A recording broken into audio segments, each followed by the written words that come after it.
നിങ്ങൾ ദൈവം എന്ന് പറയുന്ന ഇത് പറയുമ്പോൾ തന്നെ നമ്മളിപ്പോൾ പറയാം നമ്മൾ ദൈവം ഒരു ആശയം ഒരു കാര്യം അതിനെ ആദ്യമായി നമ്മൾ ചിന്തിക്കപ്പെടുന്ന ആന്തരികമായിട്ട് ചിന്തിക്കപ്പെടുന്ന കാര്യത്തെയാണ് ആത്മീയത എന്ന് എനിക്ക് പറയാൻ പറ്റും. അതിനെ എപ്പോഴാണോ ഒരു സ്ക്രിപ്റ്റായിട്ടോ ഒരു ഭൗതികപരമായി അറിയാൻ പറ്റുന്നു, കണ്ണുകൊണ്ടോ മൂക്കുകൊണ്ടോ പഞ്ചേന്ദ്രിയങ്ങൾ വഴി മനസ്സിലാക്കാൻ പറ്റിക്കഴിഞ്ഞാൽ അത് ഭൗതികമായി.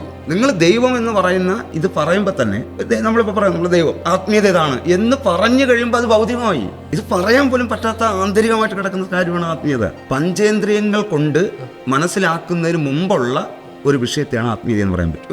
ഒരു ആശയം അതിന് രൂപം കൊടുക്കും. രൂപം കൊടുത്ത് ഒന്നി എഴുത്തിലൂടെ, അല്ലെങ്കിൽ നിങ്ങൾക്ക് കാണാൻ പറ്റുന്ന കണക്ക്, അല്ലെങ്കിൽ നിങ്ങൾക്ക് സ്പർശിക്കാൻ പറ്റുന്ന കണക്ക്, അങ്ങനെ മറ്റൊരാൾക്ക് മനസ്സിലാക്കി കൊടുക്കാൻ പറ്റുന്ന ആ നിമിഷം അത് ഭൗതികമായി അല്ലെങ്കിൽ സയൻസായി.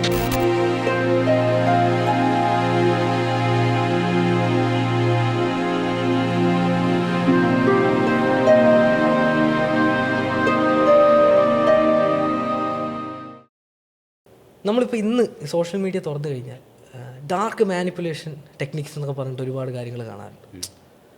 അപ്പോൾ ഒരു 2000-ൽ ജനിച്ചിരുന്ന ഒരു വ്യക്തിക്ക് മറ്റൊരു വ്യക്തിയെ കാണുമ്പോൾ ഒരു നല്ലൊരു, അതായത് ഒരു മനുഷ്യനായിട്ട് കാണാനായിട്ടാണ് അവർക്ക് ആഗ്രഹിക്കുന്നത്.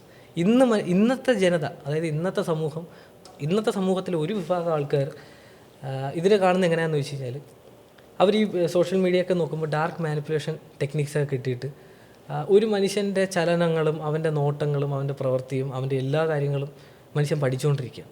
ശരിയല്ലേ? തീർച്ചയായിട്ടും. അപ്പോൾ മനുഷ്യൻ പഠിച്ച് മറ്റൊരു മനുഷ്യൻ്റെ നോട്ടത്തിൽ തന്നെ മറ്റൊരു മനുഷ്യന് മനസ്സിലാക്കാൻ പറ്റുന്ന രീതിയിൽ എല്ലാം ഒന്നാവും. എല്ലാ എന്താ പറയുക, ആ ഇമോഷണൽ ബാലൻസ് ഒന്നാവും. ആ ഒന്നാവണ പ്രോസസ്സിൽ മറ്റൊരു മനുഷ്യൻ്റെ അടുത്തേക്ക് കള്ളം പറയാൻ പറ്റത്തില്ല. ആ ഒരു ചിരിയിൽ സത്യമുണ്ടോ എന്നറിയാൻ പറ്റും. ചിരി അങ്ങനെ മങ്ങും.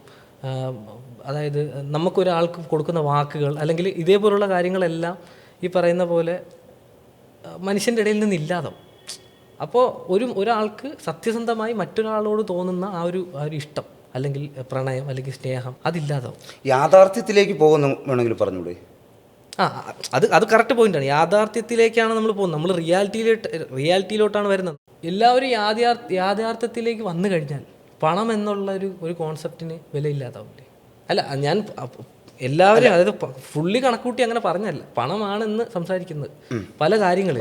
അത് ഞാൻ പറഞ്ഞ ഭൗതികപരമായിട്ടുള്ള കാര്യങ്ങളിലാണ്. പണമല്ല, പണം നമുക്ക് പണം ഒരു മാധ്യമം മാത്രമാണ്, ഒരു വഴി മാത്രം. അതെ, മോഡറേറ്റ് മാത്രം, ഒരു വഴി മാത്രമാണ്. മനസ്സിലല്ലേ? അതായത് ഇപ്പോൾ പണത്തെക്കുറിച്ച് പറയുമ്പോൾ എനിക്ക് ആ ഏരിയ കൂടെ ഒന്ന് പറയാൻ തോന്നുന്നു. അതായത് ഇപ്പോൾ നമ്മുടെ കയ്യിൽ ഒരു 500 രൂപ ഇരിക്കുമെന്ന് വിചാരിക്കുക.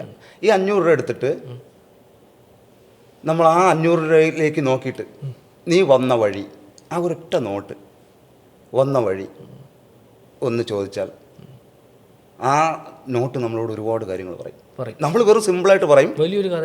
മനസ്സിലല്ലേ? നമ്മൾ വെറും സിമ്പിളായിട്ട് പറയും, എനിക്ക് പണം പുല്ലാൻട്ര, മനസ്സിലല്ലേ? പണം ഉണ്ടെങ്കിൽ എനിക്ക് എന്തും സാധിക്കും എന്ന് പറയും. ആ പണത്തിനോട് ചോദിക്കണം, എത്ര പേരുടെ ദാഹം അകറ്റിയിട്ടുണ്ട്, എത്ര പേരുടെ കഷ്ടപ്പാട്, എത്ര കുട്ടികൾക്ക് പുസ്തകങ്ങൾ. ഈ ഒരു 500 രൂപയുടെ കാര്യം മാത്രമാണ്, പണം എന്നുള്ള മൊത്തത്തിലുള്ളതല്ല. മനസ്സിലായില്ലേ? എത്ര പേരെ ഷാപ്പിൽ, ബാറുകളിൽ, ഇപ്പം എവിടെയൊക്കെ സഞ്ചരിച്ചിട്ടാണ് അറിയാമോ ഈ പണം വരുന്നത്? മനസ്സിലായില്ലേ? അപ്പോൾ ഈ 500 രൂപ അല്ലെങ്കിൽ 100 രൂപ എവിടെയൊക്കെയാണ് ആൾക്കാരുടെ പോക്കറ്റിനകത്ത്, നിക്കറിനകത്ത്, ബ്രായ്ക്കകത്ത് ഇത്രമാത്രം അനുഭവമുള്ള ഒരാൾ കാണില്ല. അപ്പം ഈ ആളെന്താ, അത് അദ്ദേഹം അങ്ങനെ സഞ്ചരിച്ച് അങ്ങനെ തന്നെയാണ് ഇരിക്കുന്നത്. ഇപ്പോൾ എനിക്ക് എൻ്റെ ഒരു 500 രൂപ ഉണ്ടെങ്കിൽ ആ 500 രൂപ ഞാനെടുത്ത് ഒരു 500 രൂപയുടെ ഒരു സാധനം വാങ്ങിക്കഴിഞ്ഞാൽ അത് അതേപോലെ തന്നെ പോകും. നമുക്ക് ആ 500 രൂപയുടെ മൂല്യം നമ്മളെ കയ്യിൽ ആയി. ഇയാൾ എത്രമാത്രം ചക്രം എന്ന് പറയുന്നത് അതുകൊണ്ടാണ്, എത്രമാത്രം സഞ്ചരിക്കുന്നു അതനുസരിച്ച് എന്ത് ചെയ്യും, അതിൻ്റെ മൂല്യം ജനറേറ്റ് ചെയ്തുകൊണ്ടിരിക്കും. നമ്മൾ ഒരു സ്ഥലത്ത് വെക്കുന്ന പോലെ അല്ല. മനസ്സിലായി? ഈ പണം എന്ന് പറയുന്നത്, ഇപ്പോൾ എനിക്ക് വീട് വയ്ക്കാനായിട്ടൊരു 4 ലക്ഷം രൂപ കിട്ടി. അപ്പോൾ എനിക്ക് എന്നെ ഹെൽപ്പ് ചെയ്താണ്. അപ്പോൾ അതിൽ ആ 4 ലക്ഷം രൂപ എന്ന് പറയുന്നത് എൻ്റെ ഓർമ്മയിൽ ഞാനൊരു 20,000 അല്ലെങ്കിൽ ഒരു 20,000 രൂപ കൂടുതൽ ഞാൻ കണ്ടിട്ടില്ല. മറ്റെല്ലാം ഡിജിറ്റുകളാണ് വർക്ക് ചെയ്തത്. ഡിജിറ്റലാണ് എല്ലാം വർക്ക് ചെയ്യുന്നത്. ശരിയാണ്. മനസ്സിലല്ലേ? ഒരു മൊബൈലിൽ 4 ലക്ഷത്തിൻ്റെ ഒരു 4 ഒരു 5 പൂജ്യവും വന്നു പോയി. അത് അവിടെ എവിടെ തിരിച്ചതേപോലെ തന്നെ എന്ത് ചെയ്താൽ പോയത്. അപ്പോൾ അവിടെ നടന്ന പണമല്ലാത്തൊരു പ്രോസസ്സ് നടന്നിട്ടുണ്ട്. അപ്പോൾ പണത്തിനെ ഭാവിയിൽ ഒരു ഭാവിയിൽ ഡിജിറ്റ് മാത്രമാണ്, ഡിജിറ്റോ അല്ലെങ്കിൽ മറ്റേത് ഘടകം. ഇപ്പോൾ നമ്മളിപ്പോൾ ഗെയിം കളിക്കുന്നു, അതിൽ പിന്നെ എന്താണ് കോയിൻസ്, മനസ്സിലായി, ഈ കോയിൻസ് പണമാക്കാൻ പറ്റുമെന്ന് പറയുന്നുണ്ട്. ഓക്കെ, അപ്പോൾ ഈ കോയിൻസ്, അപ്പോൾ അത് എന്താണ് ഇനി നമ്മൾ ചെയ്യുന്ന, ഇന്നിപ്പോൾ നമ്മൾ യാതൊരു കടയിൽ പോയാലും നമ്മൾ ചെയ്യുന്ന, ഞാൻ പറഞ്ഞില്ലേ, നമ്മൾ സേവനങ്ങൾ കൂടും. ഇത് ഡിജിറ്റ് അല്ലെങ്കിൽ ഈ പണത്തിന് വേണ്ടി സേവനങ്ങൾ കൂടും. സേവനങ്ങൾ ചെയ്യുന്നതിനനുസരിച്ച് എന്ത് ചെയ്യും, ഈ ഡിജിറ്റാണ് കിട്ടണമെങ്കിലോ അല്ലെങ്കിൽ ഈ ഒരു കോയിൻസ് ആണ് കിട്ടണോ അല്ലെങ്കിൽ മറ്റെന്തെങ്കിലും ഒരു മാധ്യമമാണോ നാളെ സമയത്ത് വർക്ക് ചെയ്യുന്നതെന്ന് പറയാൻ പറ്റുമോ? മനസ്സിലല്ലേ? ഇപ്പോൾ നമ്മളെ 1 രൂപയുടെ തുട്ടിലേക്ക് കാണുന്ന അല്ലേ ഒലുവിലല്ലേ അത്? അതായത് ആദ്യകാലത്ത് ഇലകളല്ലായിരുന്നോ പൈസ ആയിട്ട് ഉപയോഗിച്ചിരുന്ന? ചെപ്പേടുകൾ, ഓടുകൾ, ചങ്കുകൾ, നമ്മളെ ചങ്കില്ലേ, പിന്നെ വാട്ടർ സമ്പ്രദായം. അപ്പോൾ വാട്ടർ സമ്പ്രദായത്തിലും അതിൻ്റെ ഇടയ്ക്ക് ഇത് നടക്കുന്നുണ്ട്. വാട്ടർ സമ്പ്രദായത്തിൻ്റെ ഒരു പ്രശ്നം ഉണ്ടായിരുന്നു, ഭയങ്കരമായ ഒരു പ്രശ്നമുണ്ട്. എന്താണ്, അതായത് ചക്ക കൊടുത്ത് മാങ്ങ മേടിക്കുക, മാങ്ങ കൊടുത്ത് തേങ്ങ മേടിക്കുക. അതിലുള്ള പ്രശ്നം എന്താ അറിയാമോ? എനിക്ക് ചക്കയാണ് ആവശ്യം, നിങ്ങളെ കയ്യിൽ, എൻ്റെ കയ്യിൽ മാങ്ങ ഉണ്ട്, മനസ്സിലല്ലേ? എനിക്ക് ചക്കയാണ് ആവശ്യം, നിങ്ങളെ കയ്യിൽ ചക്കയുണ്ട്, പക്ഷെ നിങ്ങൾക്ക് തേങ്ങയാണ് വേണ്ടത്. അപ്പോൾ 2 പേർക്കായിട്ട് ഒരിക്കലും അത് നടക്കത്തില്ല. കാരണം എനിക്ക് ആവശ്യമുള്ള നിങ്ങളിലുണ്ട്, നിങ്ങൾക്ക് ആവശ്യമുള്ളതല്ല എൻ്റെ ഇരിക്കുന്നത്. ഓക്കെ, അപ്പോൾ അത് അവരെ കണ്ടെത്തണം. കണ്ടെത്തിയാൽ മാത്രമേ നടക്കൂ. അതിൽ നിന്നാണ് പിന്നെ എന്ത് ചെയ്യുന്ന ഈ ഇലയും അല്ലെങ്കിൽ ഇത്തരം മാധ്യമങ്ങളിലേക്ക് മാറിയത്.